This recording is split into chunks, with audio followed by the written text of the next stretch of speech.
Hey everyone, welcome back. In today's video I'm going to show you how to download and install GitHub Desktop on Windows in a very simple way. What you can do, you can simply open any of your favorite browser, then simply come over into the search option and simply search for GitHub Desktop.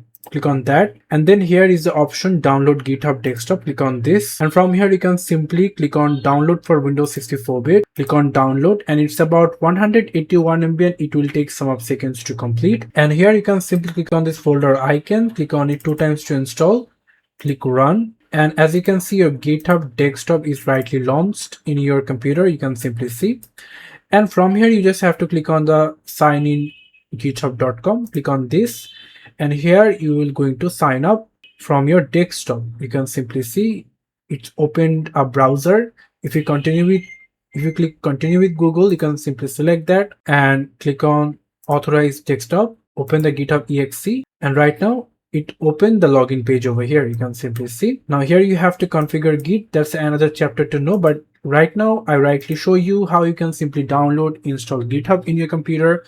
Thank you so much for watching. I hope to see you for another videos. Till then, goodbye.